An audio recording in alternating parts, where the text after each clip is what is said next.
kalau kita dengar tadi Prof. Mahfud mengatakan bahwa semakin tambah kementerian, maka itu punya potensi semakin banyak korupsi.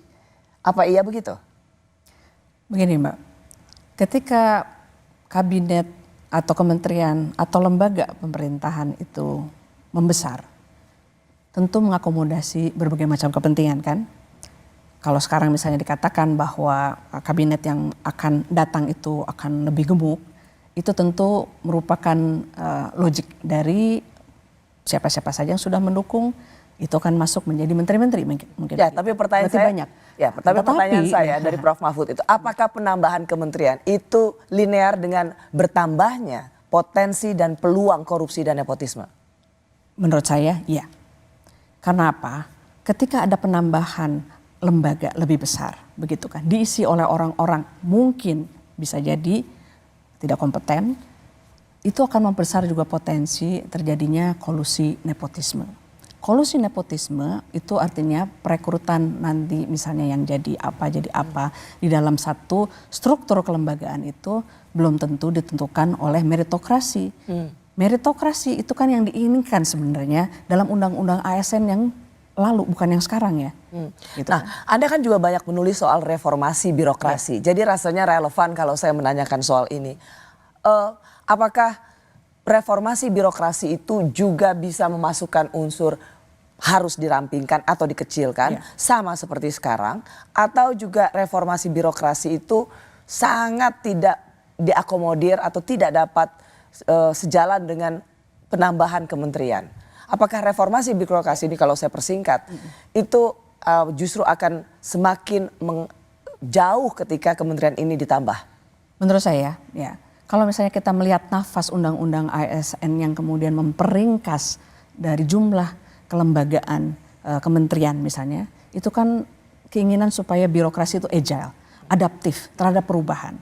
Akan tetapi kalau ketika diputuskan nanti akan ada perubahan lebih banyak, ongkosnya juga kan akan lebih banyak, Pak. Belum lagi kita memikirkan bagaimana nanti distribusi orang-orang yang akan menempati jabatan-jabatan yang strategik misalnya dalam kementerian. Oke, artinya ketika bicara ada satu menteri, biasa jadi ada wamen, lalu harus ada dirjennya, ada sekjennya. Itu kemungkinan menggemuk dan menggemuk, Mbak. Oke, makanya pertanyaan saya adalah apakah semangat kita untuk reformasi birokrasi itu justru jadi terhambat ketika kemudian ada penambahan kementerian? Semangat untuk memperkecilkan, untuk mempercepat pergerakan, begitu kan, kebijakan cepat diimplementasikan. Akan tetapi kalau misalnya banyak gemuk, berarti kan itu kan lamban. Nah, itu yang dibilang bahwa persingkatlah jumlah bukan hanya kelembagaan tapi struktur yang di dalam pun dirampingkan. Karena kan berarti lebih banyak. Jadi Mbak Ratri ingin mengatakan selama ini karena Anda pemerhati birokrasi, banyak menulis soal reformasi birokrasi.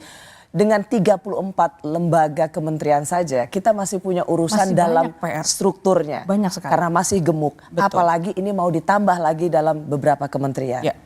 Pertanyaan saya, tapi kenapa ya Mbak ya? Kenapa wacana bahwa penambahan kementerian itu menjadi sesuatu yang rasanya di depan mata? Bahwa Anda belum tentu setuju, banyak yang juga tidak terlalu setuju soal ini. Tapi kenapa secara politik itu seperti sesuatu yang niscaya? Melihat bagaimana pola dukungan dan tidak mendukung pemilihan presiden sekarang ini. Karena presiden sekarang terpilih kan banyak yang harus diakomodir. Partai-partai politik yang masuk dalam koalisi dan non koalisi yang kemudian akan masuk itu kan perlu ruang. Nah, perlu ruang tersebut kan tidak bisa hanya diakomodasi di 34 yang ada sekarang ini. Mengapa menurut Mbak Ratri seorang yang terpilih 58% tidak hanya mengapa tidak cukup mengakomodasi partai-partai pendukungnya saja? Mengapa perlu untuk mengajak, merangkul mereka yang ada di luar kabinet? Apa sebenarnya, siapa yang butuh siapa? Keinginan untuk memuluskan program, Mbak. Memuluskan program yang sudah ada dan yang ke depan. Karena saat ini partai-partai di parlemen yang mendukung Prabowo Gibran itu masih minor government kalau dibandingkan dengan yang di luar Prabowo Gibran. Saya kira tidak begitu ya mungkin ya. Yang di dalam parlemen kan memang mereka kalau misalnya No, maksud saya sebagai kenapa unified. untuk menggolkan program karena selama ini kalau kita bicara hanya Golkar, Gerindra, PK, Oh ya itu, PAN dari segi dan itunya, Demokrat itu masih selisihnya di Masih bawah selisihnya, mereka ada di betul. PDIP, Oleh karena itu Nasdem, perlu dirangkul. PKB, PKS, Ya. sehingga perlu merangkul untuk meloloskan program. Untuk menciptakan eksekutif yang very strong, itu kan membutuhkan bantuan agar yang ada di parlemen atau di legislatif itu juga hampir bisa unified lah begitu untuk sama-sama mendorong program yang memang dicanangkan atau diinisiasikan. Di mana kepusingan itu ada? Atau tadi Mbak Ratri mengatakan nggak gampang meskipun presiden terpilih ini dipilih dengan sangat landslide, tapi nggak gampang juga hanya Siapa? sekedar Betul. mengajak. Di mana susahnya? Hitung-hitungannya bagaimana? Ya. Apakah misalnya seperti yang dikatakan oleh Ketua Umum Partai Golkar, Pak Erlangga mengatakan bahwa dia mengatakan bahwa kami Golkar itu mendapat sekitar 15-18%. Jadi hitung-hitungannya kira-kira dalam kabinet itu kira-kira 5 kursi.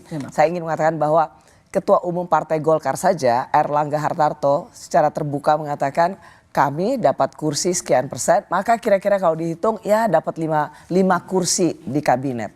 Artinya buat partai lain misalnya Nasdem, PKB yang di atas PAN, Demokrat merasa berhak mendapatkan kursi yang lebih di parlemen di kabinet begitu?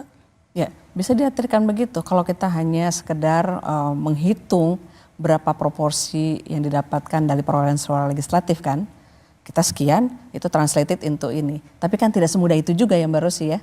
Karena apa? Karena ini siapa yang berkontribusi lebih, yang dari awal secara originalitas dia yang mendukung Prabowo dan Gibran untuk menang.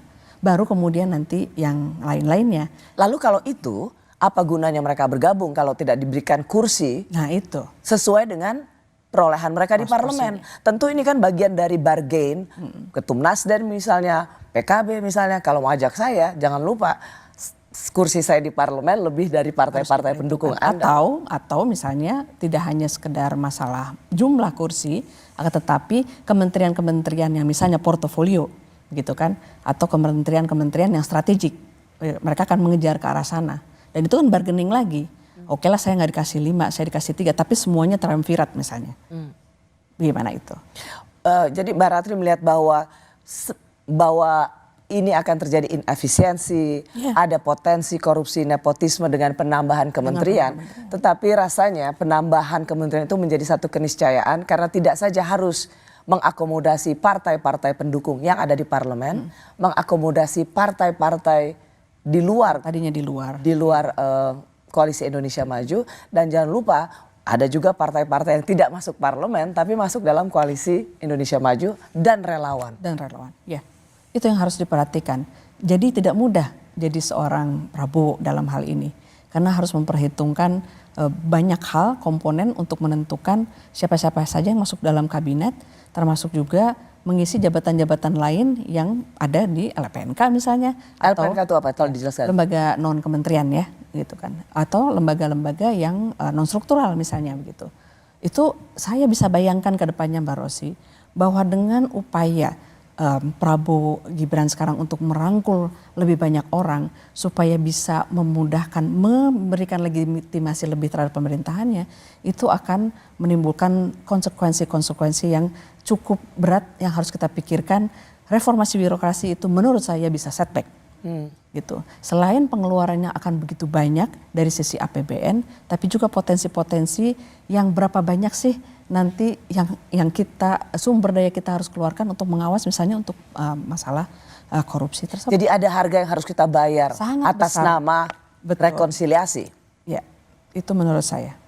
Karena sesungguhnya yang ingin dijalankan adalah melanjutkan program. Ya, antara program atau hanya sekedar untuk urusan politik. Begitu. Mana yang Anda lihat sesungguhnya? Merangkul ini untuk melanjutkan program atau hanya untuk bagi-bagi kekuasaan? Itu cukup ini ya, cukup harus dipertimbangkan. Karena dalam hal ini saya melihat sampai detik sekarang ini yang terlihat itu masih politik. begitu kan? Karena kan Hanya untuk bagi-bagi jabatan politik. masih sebatas ke situ. Karena kan sebenarnya yang harus dilihat selebih dari itu, berapa banyak yang didapatkan dari posisi kementerian kan, tapi sekarang kompetensi yang harus kita lihat.